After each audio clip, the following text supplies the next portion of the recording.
ভারত বিরোধিতার কথা বলে তো ভবনে আগুন দেওয়া হয়েছে আমরা দেখেছি। সো কি মনে করছেন আসলে কি কারণ? আমরা তো জানতে হবে যে কি কারণে আসলে এসকেলেশনটা হলো।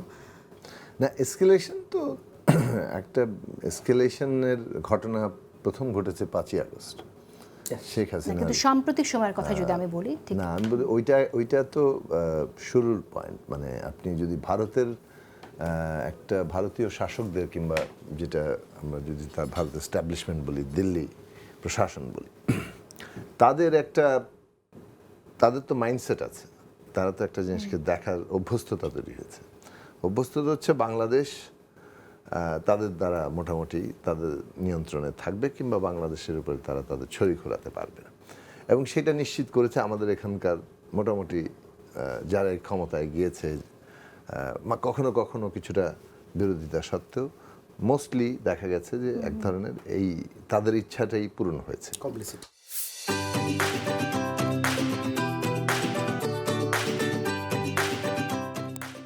এর ফলে তাদের ওই মাইন্ডসেটটা দীর্ঘকাল তৈরি হয়েছে। 5ই আগস্টের পরে এটা একটা বড় আকারের ধাক্কা খেয়েছে, এবং সেই ধাক্কার পর থেকে তারা একটা অস্বস্তিকর সময়ে দিয়ে পার হচ্ছেন, স্পেশালি এই সময়টাতে।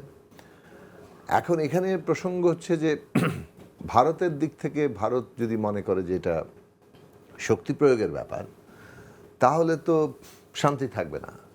কারণ শক্তি প্রয়োগ করলেই তো কেবল শক্তি কার্যকর হয়ে যায় না, তার প্রতিরোধ থাকে। ফলে এইটা শক্তি প্রয়োগের প্রশ্ন না, প্রশ্নটা হচ্ছে যে ভারতের দিক থেকে ভারতের একটা অনুধাবন করার প্রশ্ন যে বাংলাদেশের সাথে বন্ধুত্বপূর্ণ সম্পর্কটা এটা এই সাবসার্ভিয়েন্ট হওয়ার মধ্যে, মানে দাসত্বের মধ্যে দিয়ে হবে না। প্রভুদাস সম্পর্কের মধ্যে দিয়ে বন্ধুত্ব হয় না, কিংবা প্রভুদাস সম্পর্কের মধ্যে দিয়ে সুসম্পর্ক হয় না। বন্ধুত্ব রাষ্ট্রে রাষ্ট্রে আসলে এটা খুব কার্যকর আইডিয়া না। রাষ্ট্রের সাথে রাষ্ট্রের বড় যে সুসম্পর্ক হতে পারে, সেই সুসম্পর্কের জায়গাটা এই দিক থেকে গুরুত্বপূর্ণ যে এখানে আপনার ন্যায্যতার জায়গা আছে কিনা। ভারতের এটা তাদের মাইন্ডসেট, তাদের পলিসি পরিবর্তনের ব্যাপার, তাদের বাংলাদেশ কেন্দ্রিক যে মানে বিদেশ নীতি কিংবা পররাষ্ট্রনীতি, সেইটা তারা যদি এটা বদলানোর উপরেই নির্ভর করবে ভবিষ্যতের ইয়েটা কোন দিকে যাবে।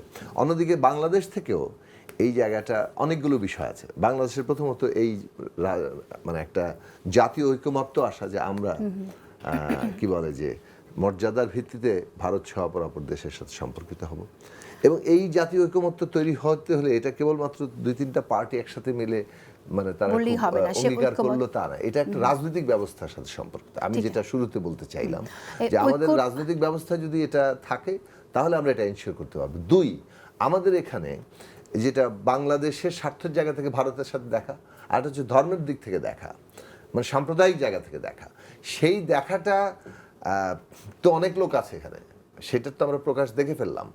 কাজেই আমাদের দিকে এনশিওর করতে হবে যে এইখানে আমাদের প্রতিটি নাগরিকের নিরাপত্তা, সেটা ধর্মীয়, জাতি, লিঙ্গীয় যে কোনো পরিচয় হোক না কেন, তাদের এই পরিচয় দিয়ে যে মানে তাদের নাগরিক অধিকার কিংবা মর্যাদা কোথাও ক্ষুণ্ণ হয়, সেইটা রাষ্ট্র কোনোভাবেই অনুমোদন করবে না।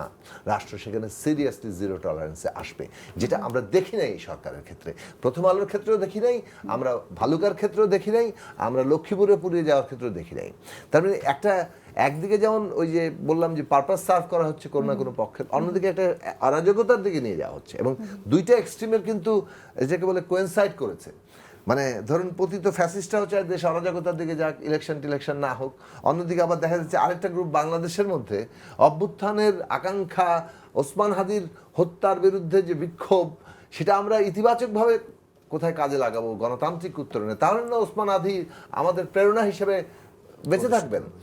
সেইটা না করে ওসমান হাদির ক্ষোভ মানে হত্যার ক্ষোভকে কাজে লাগিয়ে তারা আরেকটা নির্বাচন বানচালের উদ্যোগ নিচ্ছেন। ফলে বাংলাদেশের ভেতরেও নির্বাচন বানচালের উদ্যোগ আছে, পতিত ফ্যাসিস্টরা ভারত থেকে বসে নির্বাচন বানচালের উদ্যোগ আছে, এবং এই দুই ধারা এক বিন্দুতে মিলেছে।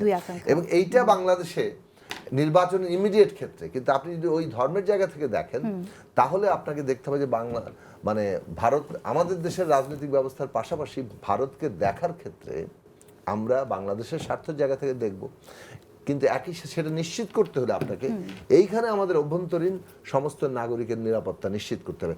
ওই পলিটিক্সে যারা মানে সোজা সাপটা ব্যাপার, একজন হিন্দু মেরে যে রাজনীতি করতে চায় বাংলাদেশে সেটা অনুমোদন করতে দেওয়া যাবে না। এবং এই পলিটিক্সকে ঘৃণা বা বর্জন করতে হবে। পলিটিক্সকে এই জনগণ যদি মনে না করেন যে আমরা এই পলিটিক্স বর্জন না করলে আমরা আমাদের দেশকে, আমাদের সকলের অস্তিত্বকে বিপদের মধ্যে ফেলবো, সেইটা মানে তাহলে তো নাগরিকরাই তো রাষ্ট্র গঠন করে, তাই না? একদমই তাই।